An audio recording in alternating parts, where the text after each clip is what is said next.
Welcome back to Sidewalks Entertainment.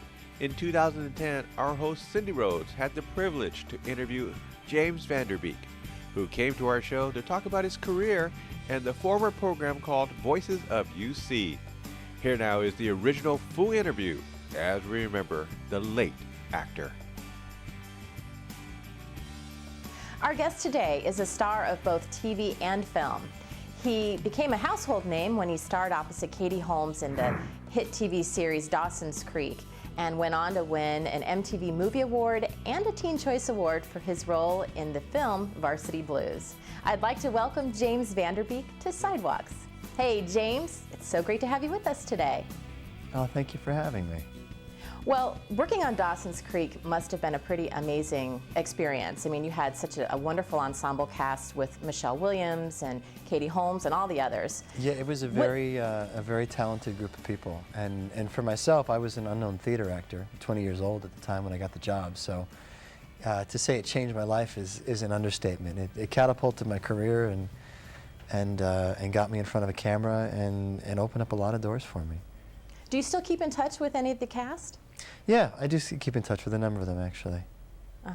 Well, we had the pleasure of interviewing John Wesley Shipp, who played your dad on Dawson's Creek. John. That's right. And he had just the nicest things to say about you guys. He, in fact, said the kids were smart and talented. So kudos to you. Well, thank you very much. He's a complete liar, but it's very nice of him to say. What type of projects interest you? Do you like comedies? Do you like dramas? Is there something that you sort of find yourself gravitating towards? You know, I like shaking it up. I like doing something different every time. I get bored doing the same thing. So thankfully I've gotten the opportunity to do some comedy, to play some darker roles, and then you know, and to play some heroes along the way as well. I just like telling good stories. You know. Well, I gotta say, I was very disappointed, but I'm sure it's just the nature of the beast. But when they canceled Mercy, I was not a happy camper. Oh, well, thank you. Yeah, there was. Did you enjoy your recurring role as Dr. Joe Briggs? Thank you. I loved it. I love playing a doctor. I really, I loved pretending I knew way more than I actually did. And I was with a friend of mine at the doctor's the other day, and he was asking me what her symptoms were, and I got all medical on him. And he said, "Are you a doctor?" I said, "No, but I played one for 2 seconds on TV." He said, "So you know next to nothing then." I said, "I know worse than nothing. I know just that much," which makes me think that I know a whole lot more than I do. But yeah, I really enjoyed that. That was a great cast and a fun show. So I read somewhere, and you have to confirm this, was your father really a professional baseball player? Yeah, my dad played in the minor leagues before I was born. He was a pitcher in the Dodgers organization. Unbelievable. I think that's pretty cool. So was baseball big in your household when you were growing up? Yeah, you know, he never pushed it on us. But every once in a while he'd go to watch a game, and of course I was more interested in his career than he was about talking about it, really. Yeah, it was great to have that kind of instruction and that kind of support and any athletic endeavor that I felt like trying my hand at. That's right. Well, one of the reasons that you're here today, James, is you are really looking to raise awareness about an illness that is very close to you and your family, ulcerative colitis. Why don't you tell us a little bit about it? Yeah, this is something that my mother suffered from for years in secret. She didn't tell anybody. My dad ended up telling me, you know, after she'd been dealing with it for about 1.5 years. It's a chronic condition of the digestive system. It's very painful. It affects about 500,000 Americans, and nobody really wants to talk about it. It's one of the reasons is that you know, one of the main symptoms is that it makes you leery of wandering too far from the nearest bathroom, and so that's not something people like to bring up, even with their doctor. And consequently, a lot of people are misdiagnosed. In fact, 1/3 of all people who have this disease were diagnosed with something else before they finally got the correct diagnosis. It takes people on an average, they just did a survey, it takes people 1.5 years and up to 3 doctors before they finally figure out what's wrong with them and can get some treatment. So I'm teaming up with the Voices of UC to raise awareness about this and to let people know if you're suffering from this out there, it's nothing to be ashamed of, and it's something, in fact, that you really should talk to your doctor about.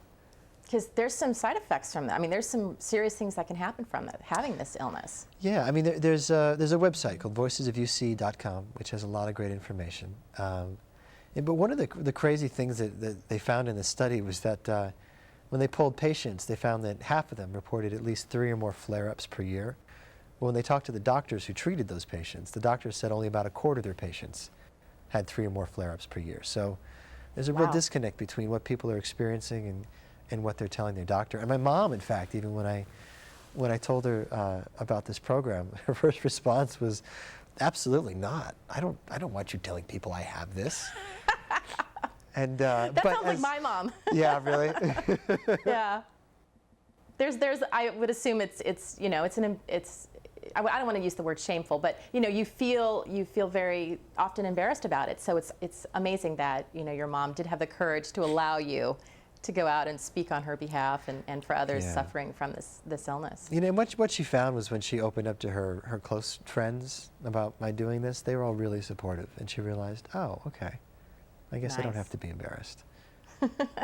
Well, how is daddyhood? Congratulations on the birth of your new baby. Thank you very much. Daddyhood is certainly treating me well.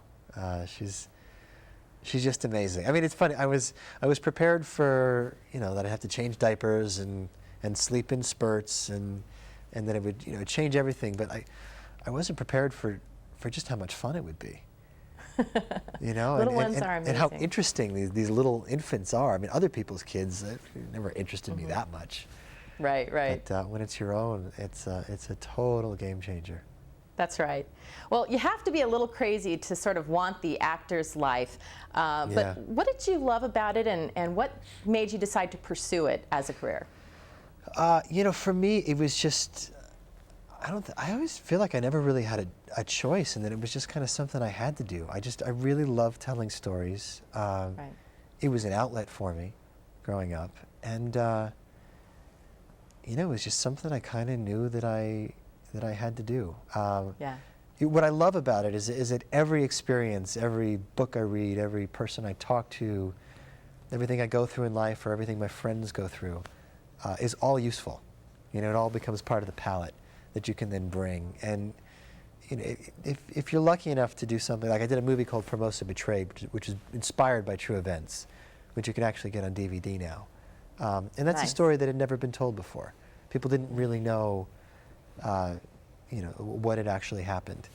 And so, you know, when you can actually shed light on something and have, you know, create some kind of a public service while doing something that you love, it's really ideal.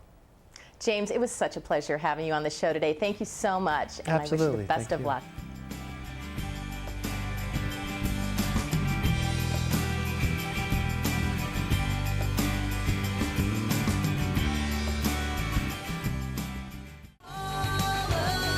For more full-length celebrity interviews, visit sidewalkstv.com.